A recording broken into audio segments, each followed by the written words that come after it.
Hello friend, welcome back to Civil ज्ञान।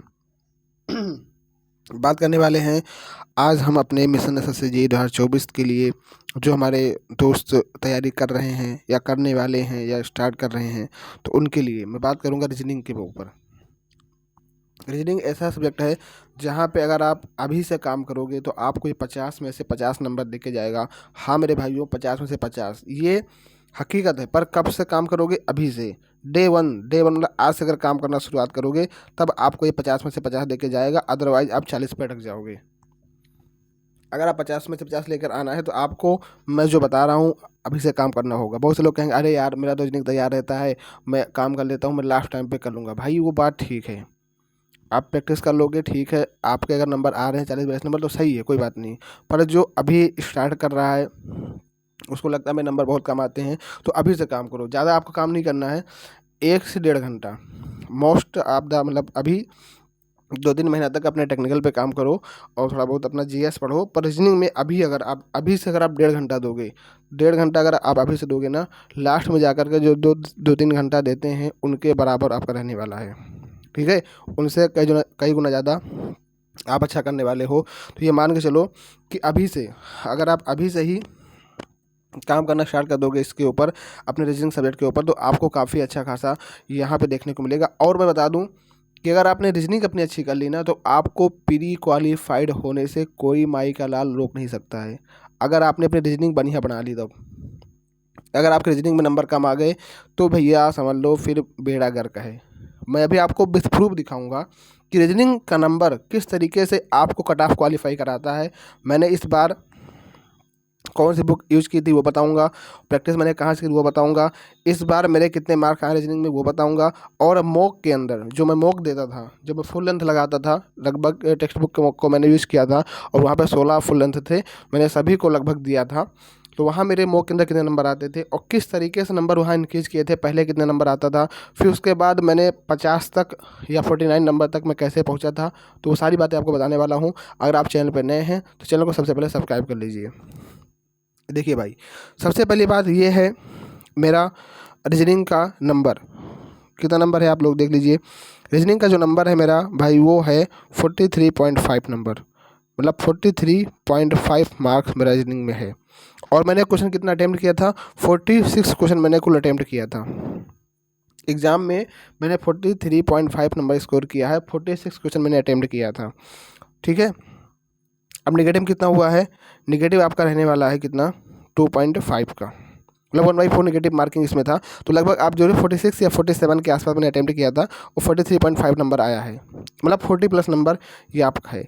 अगर आप देख रहे हैं जीएस में कितना नंबर था, 11.25, और टेक्निकल में इतना था, तो ओवरऑल 113 बन गया था और कट ऑफ आपकी 106 आसपास गई थी, 105 ओबीसी की, तो आराम से क्वालिफाइड हो गया था। और जनरल 108 थी तो भी कट ऑफ क्वालिफाइड थी मेरी, जनरली कट ऑफ को भी मैं क्वालिफाइड हो चुका था।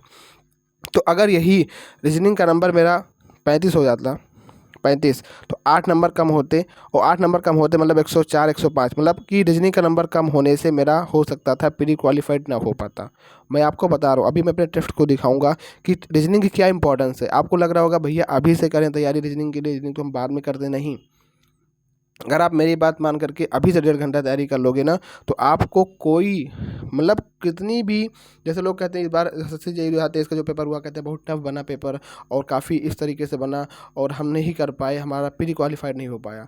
अगर आपका रीजनिंग का नंबर अच्छा है तो मैं आपको बता दूं कि आप रीजनिंग के बलबूते प्री क्वालिफाइड कर सकते हो। उसके बाद फिर आप मेंस में तैयारी कर करके, क्योंकि देखो टेक्निकल ख़राब होगा, सबका ख़राब होगा, और रीजनिंग जो ख़राब होती है अगर आपकी प्रैक्टिस अच्छी है तो आप क्वालिफाइड कर जाते हो। बहुत से लोग ऐसे हैं जो रीजनिंग के बलबूते क्वालिफाइड है प्री, और मेंस में तैयारी करके अच्छा सा स्कोर कर ले जाते हैं, अपना अच्छा सा डिपार्टमेंट ले लेते हैं। तो वो बात अलग है, अगर आप नहीं काम करोगे तो अलग बात है। सबसे पहले आपको करना क्या होगा, स्टेप नंबर 1, जो भी एसएससी का सिलेबस है, जो भी रीजनिंग के टॉपिक हैं, सबसे पहले आपको एक एक टॉपिक पकड़ना होगा और एक एक टॉपिक को पढ़ना होगा। अभी से आप सप्ताह में 7 दिन होते हैं, 6 दिन आप क्या कीजिए, एक एक टॉपिक को पढ़िए, और उसी दिन साथ पढ़ने के साथ साथ अपने पास एक बुक रखिए। बुक कौन होनी चाहिए आपके पास? पीवाईक्यू की बुक होनी चाहिए, कि जो भी आपने नंबर सीरीज आपने पढ़ा, आज अपने किसी भी टीचर से आपने नंबर सीरीज पढ़ा और नंबर सीरीज के जो टॉपिक आपने कवर किया, प्रीवियस ईयर क्वेश्चन उठाइए और आपने जो क्वेश्चन आए हुए एग्जाम में आप उनको बना डालिए। एक तरीका तो ये है कि जो आपने पढ़ा ये बना डाला, ठीक है। तो आपका ऐसा क्या होगा कि आप डेली बेसिस पे काम करते जाओगे। आपका एक दिन ऐसा आएगा 1 महीने 1.5 महीने बाद कि आप रीजनिंग के पूरे सिलेबस को पढ़ डालोगे। जब आपका पूरा का पूरा रीजनिंग का सिलेबस कंप्लीट हो जाए, 50% ही अगर कंप्लीट हो जाए, तो साथ ही साथ आपको लगाना होता है mix practice set. Mix practice set में क्या होता है, आपको बता दूं कि एसएससी जेई में 50 क्वेश्चन आता है, पर एमटीएस वगैरह में, सीजीएल वगैरह में, इन सब में 25-25 क्वेश्चन का आता है। तो आपको लगाना है एमटीएस लेवल का 25 क्वेश्चन का प्रैक्टिस सेट। आगे मैं आपको बताऊंगा कि कहाँ से वो भी लगाना है। तो ये हो गया, सबसे पहले आपको नंबर 1 क्या काम करना है। अगर रीजनिंग में आपको इतना स्कोर करना है, वाकई में इतना लेकर आना है, तो आपको सबसे पहले अपने सिलेबस को पढ़ना है। अगर आपने सिलेबस को पढ़ रखा है तो अब आपको क्या करना है, रिवाइज करना है। नंबर सीरीज को रिवाइज किया, सप्ताह में 6 दिन होते हैं, 6 दिन आपने रिवाइज किया, 7वें दिन आपने फुल लेंथ दे दिया मिक्स प्रैक्टिस वाला, ठीक है। तो इससे क्या होगा कि आपको 1 महीने के अंदर, 1.5 महीने के अंदर आपका पूरा सिलेबस एक बार रिवाइज हो जाएगा। फिर आपको केवल मिक्स प्रैक्टिस लगाना है। मिक्स प्रैक्टिस लगाना है, जहाँ कहीं दिक्कत आती है उस पर्टिकुलर टॉपिक को काम करना है। अगर आप न्यू कमर हैं, आप अभी तैयारी शुरू कर रहे हैं, तो सबसे पहले आप इन रीजनिंग के टॉपिक को कवर करिए। उसके बाद फिर अपना जो है प्रैक्टिस सेट लगाइए और प्रीवियस क्वेश्चन लगाइए।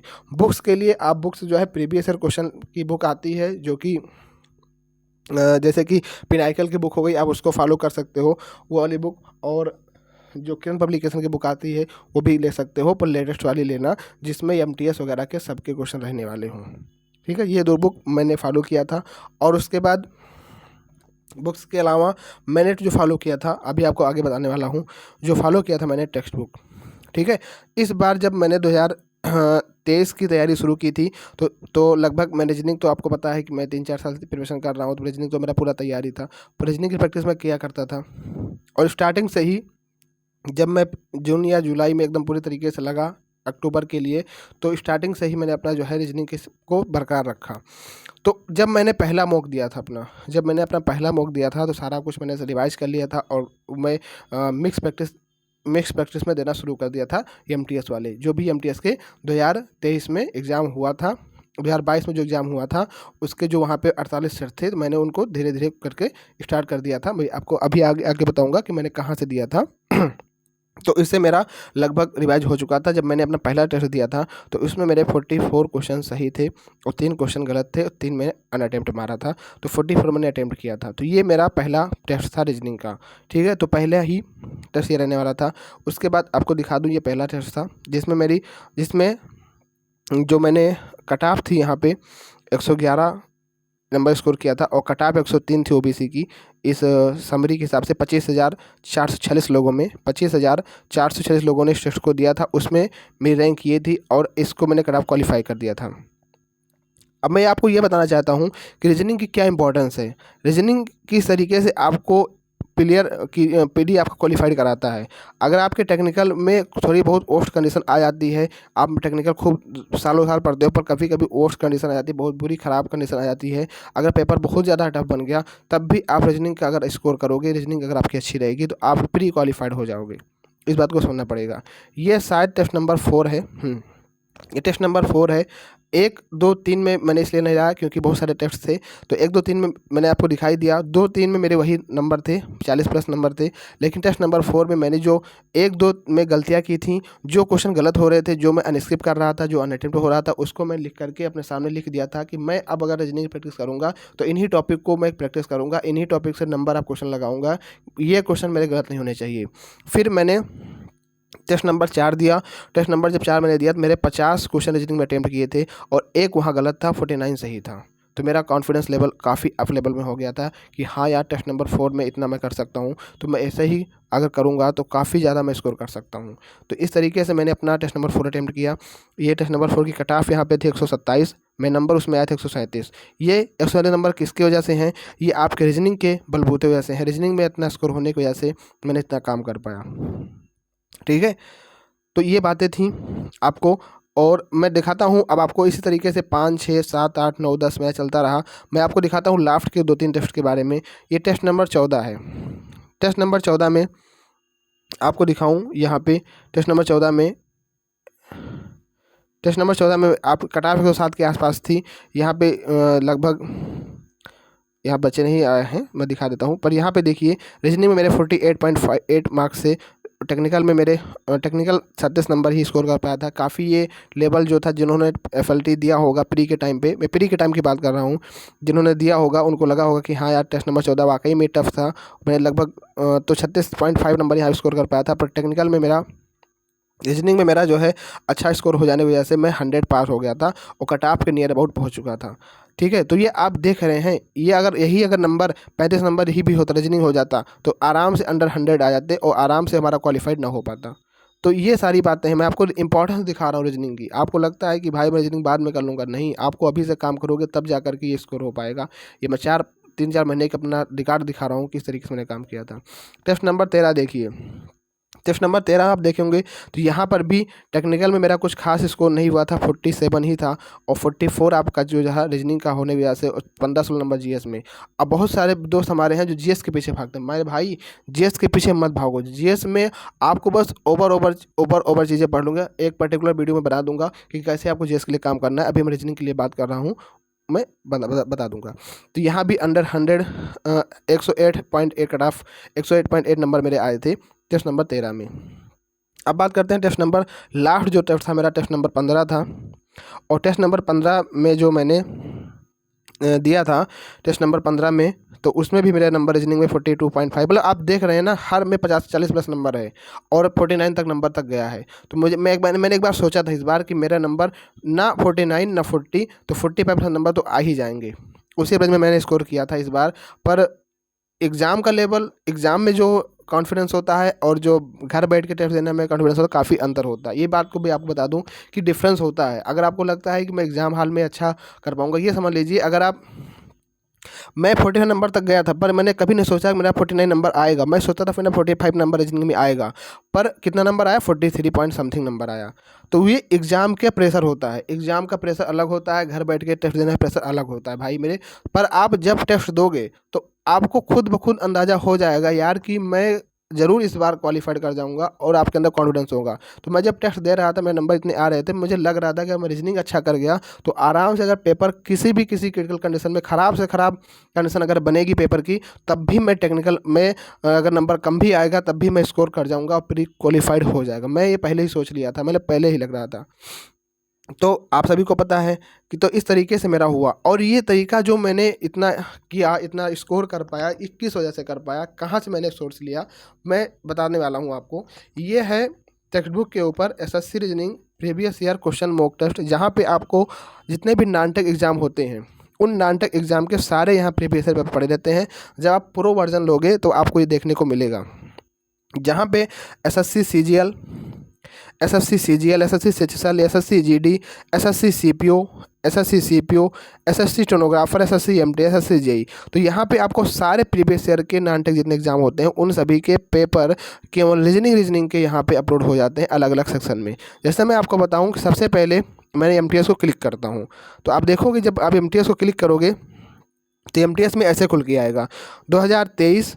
अब ये ऐड ऑन हुआ है, पहले ये नहीं था, जब प्री के मैं तैयारी कर रहा तब ये नहीं था। 2022 में था, 2022 का 48 टेस्ट हुआ था, मैं 48 के 48 टेस्ट लगाया था। और इसमें ईच क्वेश्चन कितने थे, 25 क्वेश्चन। मतलब जो आपके, मतलब जो एमटीएस वगैरह होता है इसमें आपके 25 क्वेश्चन ही आते हैं रीजनिंग के। जैसे एसएससी जेई में आपका जो आता है 50 क्वेश्चन आता है, तो ये लगभग कितने क्वेश्चन हो जाएंगे, लगभग ये हो जाएंगे 25 अट्ठे 1200 क्वेश्चन, मतलब 1200 क्वेश्चन लगभग ये मैंने यहाँ से किए थे। ऐसे ही मैंने यहाँ पे एसएससी सीएचएसएल का लगाया था और एसएससी एमटीएस का लगाया था और एसएससी जीडी कुछ लगाया था, कुछ मैंने आपका सीजीएल लगाया था, कुछ सीपीओ का लगाया था, पर एमटीएस का पूरा लगाया था। तो इस सब की वजह से जब नंबर ऑफ क्वेश्चन आप ज़्यादा लगा लोगे रीजनिंग के तो आपको हर एक पैटर्न मालूम पड़ जाएगा। अगर पैटर्न देखो, जेई में क्या होता है, जेई का जो पैटर्न आता है वो आपके यही पैटर्न से आता है, यहीं कहीं ना कहीं से आपका जेई का पैटर्न आता है। जितने भी आपके नानटेक एग्जाम होते हैं वहीं से आपका पैटर्न आ जाता है। तो आपको क्या करना है कि अपने जेई के प्रीवियस क्वेश्चन को तो लगाना ही लगाना है, प्लस साथ ही साथ इनके क्वेश्चन को भी लगाना है। पर मैं आपको सजेशन यही करूंगा कि सबसे पहले आप एमटीएस लगाइएगा। एमटीएस का जब आप लगा लें 10-15 सेट, जब मतलब जो वक्त आ जाए एकदम से कि यार मेरा अब तो मन नहीं कर रहा एमटीएस लगाने का, तो आप सीएचएसएल का लगाइएगा। अगर आप सीएचएसएल का 4-5 सेट लगा लें, उसके बाद जीडी का लगाइएगा। आप उठा के सीपीओ लगा देते हो, सीपीओ का लेवल भाई अलग है, ठीक है। सबसे पहले आपको अपने अंदर धीरे धीरे कॉन्फिडेंस लाना है। आप उठा करके अचानक से सोचते हो मैं एक ने पहाड़ खोद के फेंक दूंगा, नहीं भाई, धीरे धीरे काम करो, धीरे धीरे अंदर ग्रोथ लाओ। अब मैं देखो, मैं आपको बता रहा हूँ ना कि 50 क्वेश्चन आने हैं, तो सबसे पहले आप जो है ना 25-25 क्वेश्चन का सेट मारो, 25-25 क्वेश्चन का सेट मारो और बेस्ट एक्यूरेसी टाइम के साथ मारो, तो आपकी टाइम पे भी काम हो जाएगा। जैसे आप बोल लगा भैया मैं नहीं कर पाता हूँ, मैं अपनी एक्यूरेसी मैं अपना टाइमिंग बताऊँ तो मैं 35 मिनट के अंदर 50 क्वेश्चन कर जाता था। इतनी स्पीड मेरी हो गई थी, 35 मिनट में 50 क्वेश्चन मैं कर जाता था। ये स्पीड कहाँ से आई थी? इन्हीं टाइम, इन्हीं क्वेश्चनों को दे करके। ये 25 क्वेश्चन रहता था, इसमें 18 मिनट देता था, मैं 10 मिनट में कर देता था, 10-12 मिनट के अंदर। भाई जब आप रेगुलर काम करोगे ये स्पीड कैसे आएगी? अभी आप लास्ट टाइम पे जाकर रीजनिंग पे काम करोगे ना, तो आपकी क्वेश्चन तो सही हो जाएंगे, पर वो वहाँ पे टाइम कंज्यूमिंग होगा, और टाइम कंज्यूमिंग जब होगा ना, तो आप कहीं ना कहीं किसी न किसी पोर्शन को लैग कर जाओगे। आप रीजनिंग को अच्छा कर लोगे, अब एक बार में अटेम्प्ट करोगे, पर वहाँ पे समय आपका 1 घंटा निकल जाएगा, बचेगा 1 घंटा। जीएस भी करना है और आपको टेक्निकल भी करना है, तो वहाँ पे आपको दिक्कत हो सकती है। तो अगर आप जब अभी से काम करोगे तो आपकी स्पीड भी बरकरार रहेगी। अब लास्ट टाइम पे आके आप सर्च करते हो यूट्यूब पे how to improve and management अपन विथ टाइम रीजनिंग, मतलब ऐसे आप सर्च करते हो तो आपको वीडियो मिलती है, पर वो वीडियो भाई 3-4-5 महीने की देखनी होती है, पहले की बात होती है। अब 1 महीने के अंदर आपको स्पीड बढ़ानी है, एक्यूरेसी भी करनी है, तो वो नॉट पॉसिबल, ऐसा कोई है ही नहीं भैया, कोई भी शॉर्टकट है ही नहीं। लॉन्ग टर्म में मेहनत करोगे तो आपको ज़रूर रीजनिंग में काफ़ी अच्छा स्कोर होने को देखने को मिलेगा। तो ये मेरा था मेहनत, मैंने यहाँ से काम किया था तब रीजनिंग में इतना नंबर स्कोर कर पाया था। तो ये सारे बातें थी आपको जो बतानी थी। उम्मीद करता हूँ आपको समझ में आया होगा कि रीजनिंग की इंपॉर्टेंस आपके एग्ज़ाम्स के लिए, प्री एग्ज़ाम के लिए कितनी ज़्यादा है, तो आपको इस पर ज़रूर काम करना चाहिए। और अगर आपको वीडियो अच्छी लगी है, अगर आपको उसको समझ में बातें आई हैं कैसे हमको काम करना है, तो ज़रूर आप चैनल को सब्सक्राइब करिएगा। ऐसे ही इन्फॉर्मेशन वीडियो आपकी जल्द इसी भी चैनल पर भी आपको देखने को मिलेगी। तो थैंक यू, जय हिंद, जय Bharat, take care, bye bye, love you.